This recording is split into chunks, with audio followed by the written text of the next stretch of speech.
ಮತ್ತಿಕೆರೆಯ ನಿವಾಸದಲ್ಲಿ ಭರತ್ ಭೂಷಣ್ ಅಂತಿಮ ದರ್ಶನ ನಡೀತಾ ಇದೆ. ಪಹಲ್ಗಾಮ್ನಲ್ಲಿ ನಡೆದಂತ ಉಗ್ರರ ದಾಳಿಯಲ್ಲಿ ಬೆಂಗಳೂರಿನ ಭರತ್ ಭೂಷಣ್ ಮೃತಪಟ್ಟಿದ್ರು. ಮತ್ತಿಕೆರೆಯ ಅವರ ನಿವಾಸದಲ್ಲಿ ಪಾರ್ಥಿವ ಇಡಲಾಗಿದೆ. ಅಂತಿಮ ದರ್ಶನ.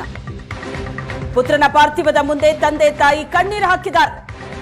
ಭರತ್ ಭೂಷಣ್ ಪಾರ್ಥಿವದ ಮುಂದೆ ಪತ್ನಿಯ ಆಕ್ರಂದನ. ಮಧ್ಯಾಹ್ನದವರೆಗೆ ಭರತ್ ಭೂಷಣ್ ಅಂತಿಮ ದರ್ಶನ ನಡೆಯುತ್ತೆ. ಪಾರ್ಥಿವದ ಮುಂದೆ ತಾಯಿ ಕಣ್ಣೀರು ಹಾಕ್ತಾ ಇದ್ದಾರೆ. 28 ಮಂದಿ ಮೃತಪಟ್ಟಿದ್ರು ಟೆರರ್ ಅಟ್ಯಾಕ್ನಲ್ಲಿ. ಕರ್ನಾಟಕದ 3 ಪಾರ್ಥಿವ ತಲುಪಿದೆ. ಭರತ್ ಭೂಷಣ್ ನಿವಾಸ ಇದು. ಸಂಬಂಧಿಕರು, ಕುಟುಂಬಸ್ಥರು ಅಂತಿಮ ದರ್ಶನವನ್ನ ಪಡಿತಾ ಇದ್ದಾರೆ.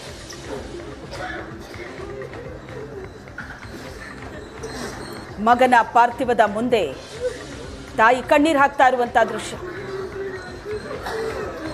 ಮಧ್ಯಾಹ್ನದವರೆಗೆ ಇರುತ್ತೆ ಅಂತಿಮ ದರ್ಶನ. ಭರತ್ ಭೂಷಣ್ ಮತ್ತಿಕೆರೆ ನಿವಾಸದಿಂದ ಲೈವ್ ದೃಶ್ಯಗಳನ್ನ ನೋಡ್ತಾ ಇದ್ದೀವಿ.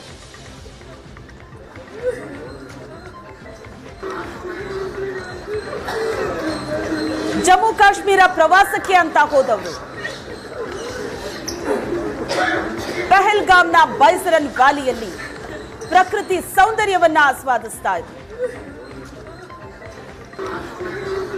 ಏಕಾಏಕಿ ಅಟ್ಯಾಕ್ ಮಾಡಿದಂತ ಉಗ್ರರು ಗುಂಡಿನ ಮಳೆ ಸುರಿಸಿದ್ರು.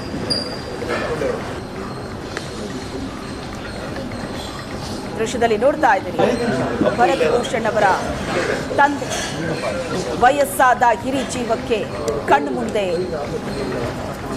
ಮಗನ ಪಾರ್ಥಿವ ಕರುಳು ಹಿಂಡುವಂತಿದೆ. ಬಾಳಿ ಬದುಕಬೇಕಾದ ಮಗ ಕಣ್ಣು ಮುಂದೆನೆ ಹೆಣವಾಗಿ ಇರೋದನ್ನ ಯಾವ ತಂದೆ ತಾಯಿ ಕೂಡ ಅರ್ಪಿಸ್ಕೊಳ್ಳೋಕ್ಕಾಗಲ್ಲ. ತಂದೆ ತಾಯಿ ಕಣ್ಣೀರು ಹಾಕ್ತಾ ಇದ್ದಾರೆ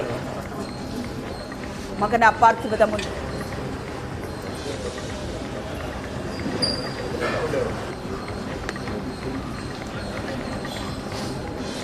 ಇಡೀ ದೇಶದಾದ್ಯಂತ ದುಃಖ, ಆತಂಕ, ಆಕ್ರೋಶ.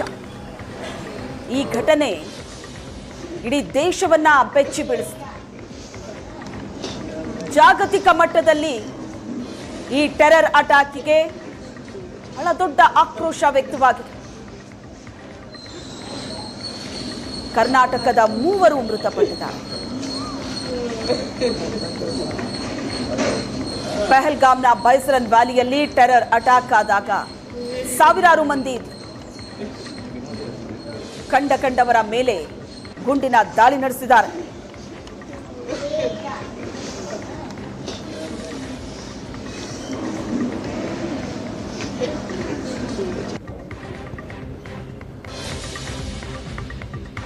ಭರತ್ ಭೂಷಣ್ ತಾಯಿ ಕಣ್ಣೀರು ಹಾಕ್ತಾ ಇದ್ದಾರೆ. ವಯಸ್ಸಾಗಿರೋ ಹಿರಿ ಜೀವ.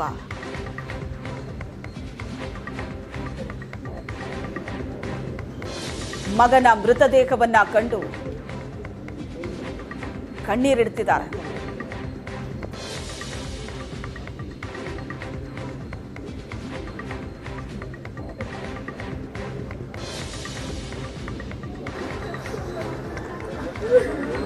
ಖುಷಿಯಾಗಿ ಜಮ್ಮು ಕಾಶ್ಮೀರಕ್ಕೆ ಹೋಗಿ ಬರೋಣ ಅಂತ ಹೋದವರು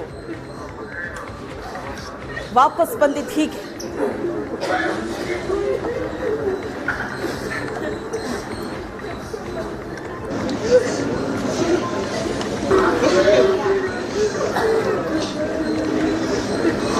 ಮಗನನ್ನ ನೋಡಿ ಹೆತ್ತ ತಾಯಿ ಕಣ್ಣೀರು ಹಾಕ್ತಾ ಇದ್ರು.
ಇದು ಏಷ್ಯಾನೆಟ್ ನ್ಯೂಸ್ ನೆಟ್ವರ್ಕ್ ಪ್ರಸ್ತುತಿ.